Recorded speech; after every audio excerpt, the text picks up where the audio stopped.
घरोघरी मातीच्या चुली मालिकेच्या आजच्या भागामध्ये आपण पाहत आहोत आता आशीर्वाद बंगल्यामध्ये फायनली दिवाळी साजरी होत असते। कारण जानकी, ऋषिकेश, सौमित्र, अवंतिका आणि सारंग यांनी मिळून खूप कष्ट घेतलेले असतात। यांना फराळाची ऑर्डर मिळालेली असते आणि त्यामुळेच यांच्याकडे आता पैसे आलेले असतात आणि त्यामुळेच ते लोक दिवाळी साजरी करायला तयार झालेले असतात।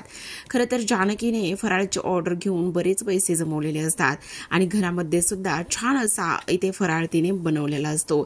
तर आता प्रेक्षकांनो इकडे आजी म्हणत असतात, अगं जानकी काय ग, खरंच तू किती आनंदात असतेस ना नेहमीच। त्यावर जानकी म्हणत असते, घ्या ना आजी, हा फराळ तुम्ही खाऊन घ्या। असं म्हटल्यानंतर आता इकडे त्या म्हणत असतात, हो ग मी तर फराळ खाणारच आहे। तेव्हा जानकी तिच्या आईला लताबाईंना सुद्धा फराळ देते।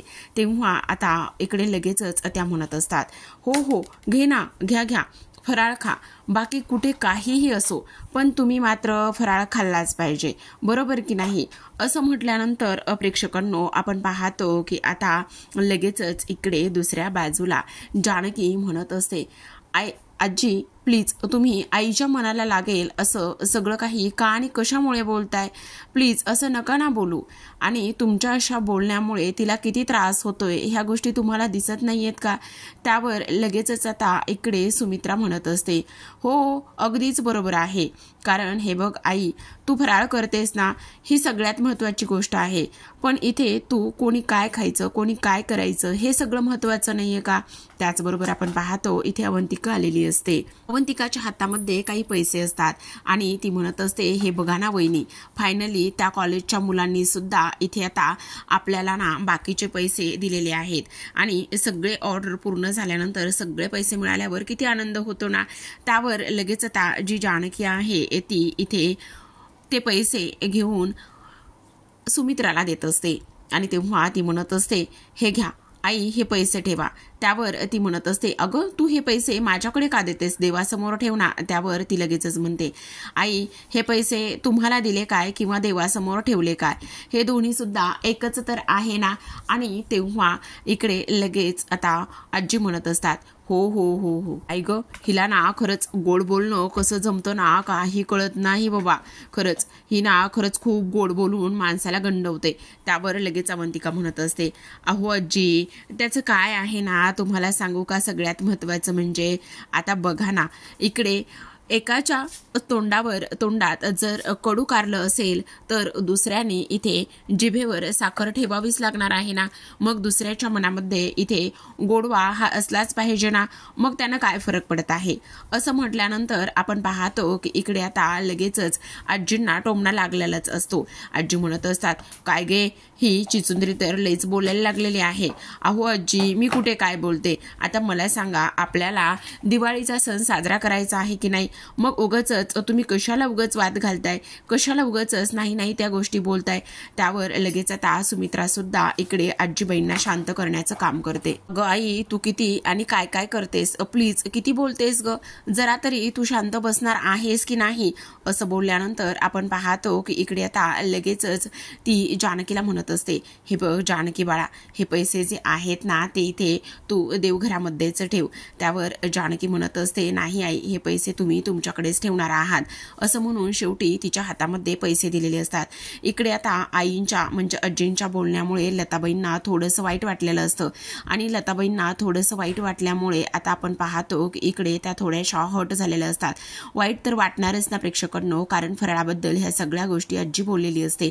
तर आता इकडे सगळ्यात महत्त्वाची गोष्ट म्हणजे की जी काही माया आहे, माया इथे घराच्या बाहेर पडलेली असते आणि माया घराच्या बाहेर पडल्यानंतर आपण पाहतो की इकडे आता लगेचच दुसऱ्या बाजूला ही लोक निघालेली असतात। म्हणजे जो ऐश्वर्याचा एक माणूस आहे तो माणूस मात्र इथे शोधण्यासाठी निघालेला असतो। तो मायाचा पाठलाग करत असतो, माया कुठे जाते काय जाते म्हणून।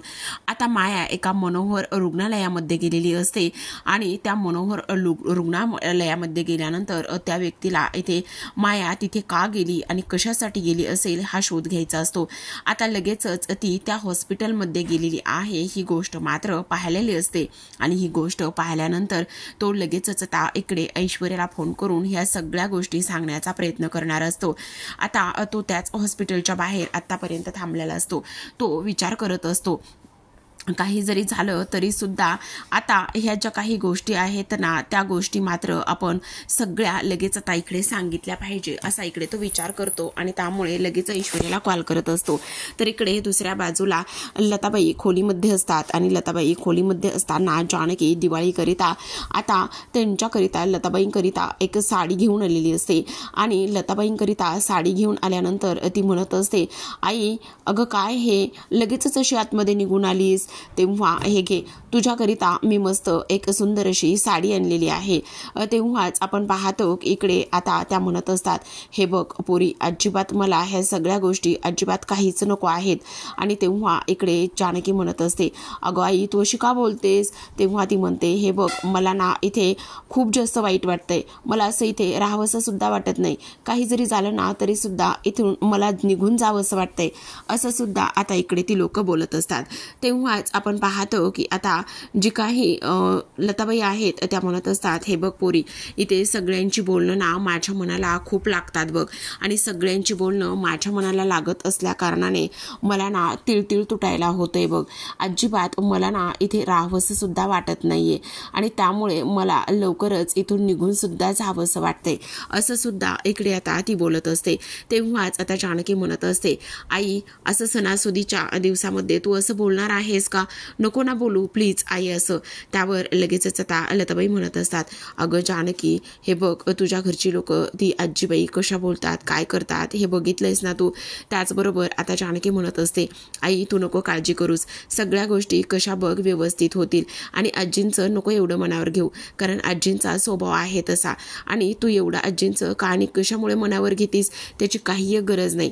पण तरीसुद्धा नाही ग, मनामध्ये बऱ्याच काही गोष्टी येतात ना आणि मनामध्ये एवढ्या सगळ्या काही गोष्टी आल्यानंतर इकडे त्रास तर हा होतोच ना आणि म्हणूनच वाईट वाटते बघ. नाही ग जानकी तू थोडीशी माझी सुद्धा अवस्था समजून घेणं, ह्या घरातील लोकांचे टोमणे हे सगळं काही बघणं नाही ऐकवतंय ग आता मला.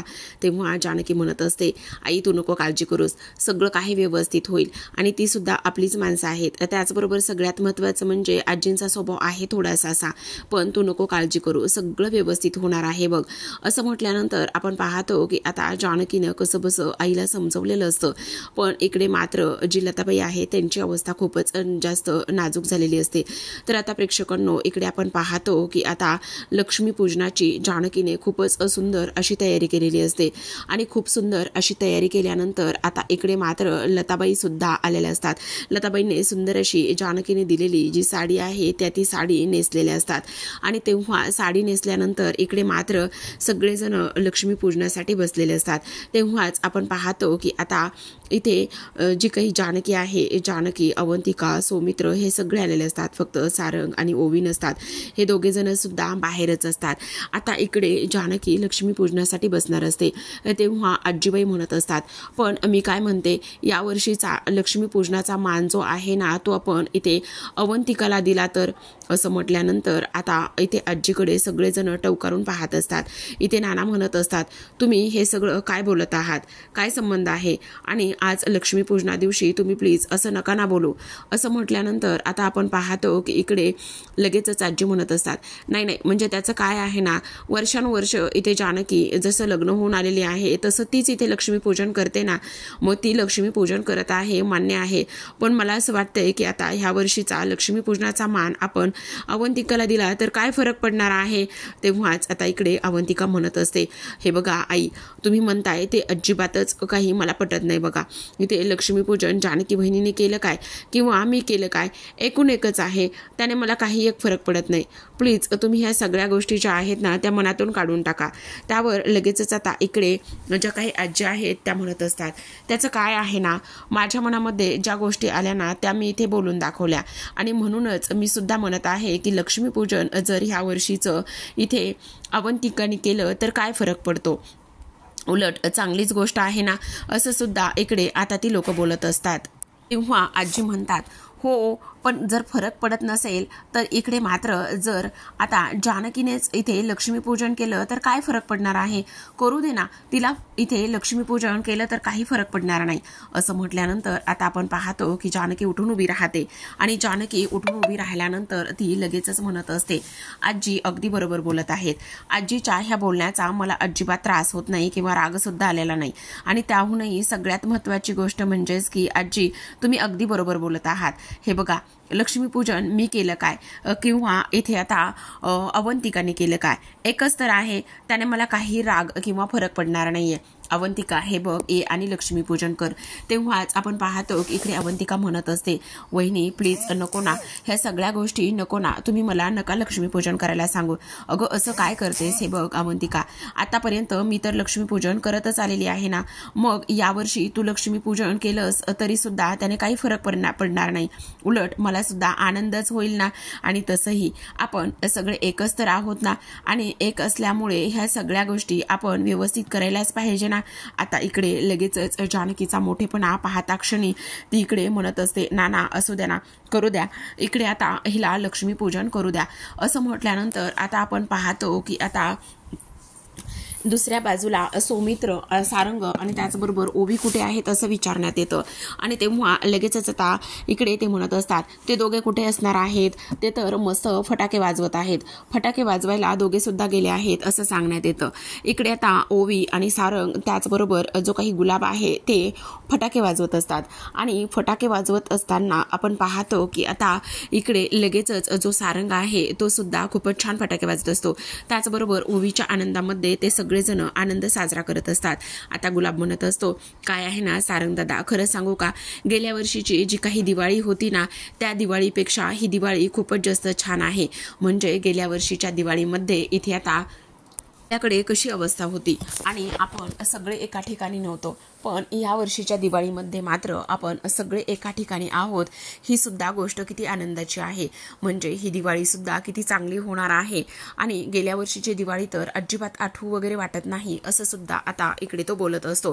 तेव्हाच सारंग म्हणत असतो, हो रे गुलाबजाम, अगदी बरोबर बोलत आहेस तू. गेल्या वर्षीच्या दिवाळीमध्ये इथे जानकी आणि त्याचबरोबर वहिनी आणि त्याचबरोबर ऋषिकेश हे सगळेजण घराबाहेर होते. तेवढ्यातच आता तिथे आलेली असते माया. मायाने सुंदर असा ड्रेस घातलेला असतो आणि सुंदर ड्रेस घालून ती तिथे फटाके वाजताय तिथे आलेली असते. तेव्हा सारंग तिच्याकडे पाहतो आणि म्हणत असतो, ड्रेस खूप छान आहे, तुम्ही सुद्धा खूप सुंदर दिसताय. तेव्हा माया त्याला थँक्यू म्हणत असते. तेव्हा लगेच आता इकडे तो म्हणत असतो, या ना तुम्ही सुद्धा फटाके वाजवा. तेव्हा इकडे ओवी सुद्धा म्हणत असते, ये ना मायांटी तू पण फटाके वाजव ना. तेव्हा लगेच आता तो म्हणत असतो, हो हो हे काय, मी देतोच ना फटाके, मी तुम्हाला देतोच ना, आणि हे घ्या ना फटाके वाजवा, घ्या वाजवा ना. आणि तेव्हा इथे सारंग तिच्याशी बोलण्याचा प्रयत्न करतो. तो म्हणत असतो, मला एक गोष्ट सांगा, तुम्ही पुढच्या दिवाळीला तुम्हाला आमच्या घरच्यांची आठवण येईल का? आणि त्याहूनही सगळ्यात महत्त्वाचं म्हणजे मला एक गोष्ट सांगा, तुम्ही मुंबईला कुठे राहता? मी जर मुंबईला आलो तर तुम्ही मला भेटाल का? असं म्हटल्यानंतर माया मात्र काहीच उत्तर देत नाही. ती अगदी शांतपणेच बसलेली असते. तिला काय बोलावं काय नाही हे कळतच नाही. आणि तेव्हा ती म्हणत असते, नाही नाही मला फटाके अजिबात वगैरे वाजवायचे नाहीयेत आणि मला फटाके नाही वाजवायचे. असं म्हटल्यानंतर सारंग थोडासा अवघडल्यासारखा होत असतो. तो विचार करत असतो की अरे मी तर साधाच प्रश्न विचारला होता, मग मी साधा प्रश्न विचारला होता तरी सुद्धा इथे ह्यांना एवढं वाईट आणि एवढं अवघडल्यासारखं वाटण्यासारखं असं काहीच नाही झालं का? आणि कशामुळे असं इकडे तो बोलत असतो. पण घ्या ना, हे बघा ना, इथे सुद्धा खूप छान छान फटाके आहेत, इथे पाऊस आहे, फुलभाजी आहे, ह्या सगळ्या गोष्टी इथे तुम्ही नक्कीच वाजवू शकता असं सुद्धा आता इकडे तो बोलत असतो. आणि त्याचबरोबर माया काहीच बोलत नाही. आणि माया काहीच न बोलल्यामुळे आता ती तिथून लगेचच निघून जात असते. थोडेसेच फटाके ती वाजवण्याचं काम करते आणि तिथून बाजूला होते. सारंगला मात्र मायाला पाहिल्यानंतर खूप आनंद होत असतो. तो एकाच गोष्टीचा विचार करतो. त्याचबरोबर ओवी पटकन बिलगून आता मायाला घट्ट मिठी मारत असते. आणि घट्ट मिठी मारल्यानंतर आता सारंगला खूप जास्त मनामध्ये बटरफ्लाय उडू लागलेले असतात. सारंग विचार करत असतो. खरं पाहायला गेलं तर ओवी ह्यांच्याशी किती आनंदी राहते आणि त्याचबरोबर आता इकडे मी साधे प्रश्न ह्यांना विचारले तरी सुद्धा हे काही एवढे व्यवस्थित उत्तर का बरं देत नाहीत असा सुद्धा इकडे आता सारंग विचार करत असतो. तेव्हा सारंग म्हणत असतो, आता मला एक गोष्ट सांगा ना, तुम्ही परत आम्हाला इथे भेटायला याल का? म्हणजे आता एवढे दिवस तुम्ही इथे राहत होता यामुळे आम्हाला खूप आनंद झाला, पण तरी सुद्धा इथे मला एक गोष्ट सांगा ना.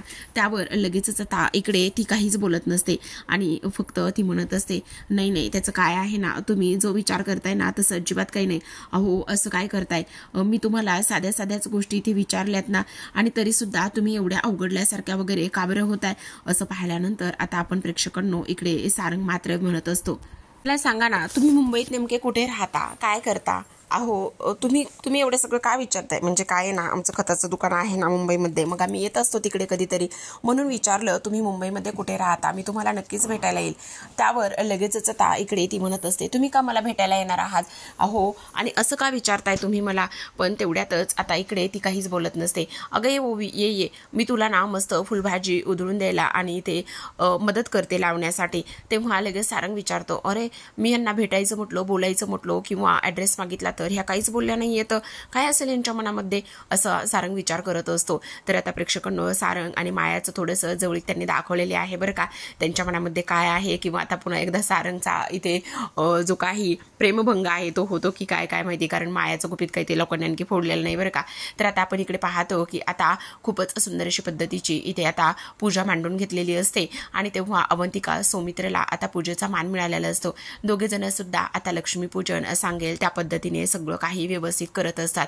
आता सगळ्यांना खूप जास्त आनंद इथे झालेला असतो. फायनली पूजा आता निर्विघ्नपणे पार पडलेली असते. तेव्हा लगेचच आता इकडे नानांना तर ही अजिबात खरं तर पटलेलं नसतं बरं का, कारण ही पूजा इथे जानकीनेच करण्याची त्यांची इच्छा होती, पण तरी सुद्धा आता सगळेजण देवाला नमस्कार करत असतात. सगळ्यांनी देवाला नमस्कार केल्यानंतर आपण पाहतो की इकडे घरामध्ये खूप जास्त आनंदाचं वातावरण इथे निर्माण झालेलं असतं आणि खूप जास्त आनंदाचं वातावरण इथे निर्माण झाल्यानंतर आपण पाहतो की आता काही जरी झालं तरी सुद्धा ही लोक खूप जास्त आनंदामध्ये असतात. तर आता प्रेक्षकांनो याच्या भागामध्ये एवढं, उद्याचा भाग खूपच कमाल असणार आहे, कारण उद्याच्या भागामध्ये शेवटी ऐश्वर्याने खूप सुंदर असा लुक क्रिएट केलेला असतो. एवढे दागदागिने, सोनं नाणं हे सगळं काही तिने इथे घातलेलं असतं आणि ती म्हणत असते, आरशामध्ये स्वतःला पाहते आणि म्हणत असते, त्याचं काय आहे ना, आता त्या रणदिव्यांकडे इकडे साधं पंती पेटवायला सुद्धा तेल नसेल, पण माझ्याकडे काय आहे, माझ्याकडे दागिने, सोनं हे सगळ्या काही गोष्टी आहेत.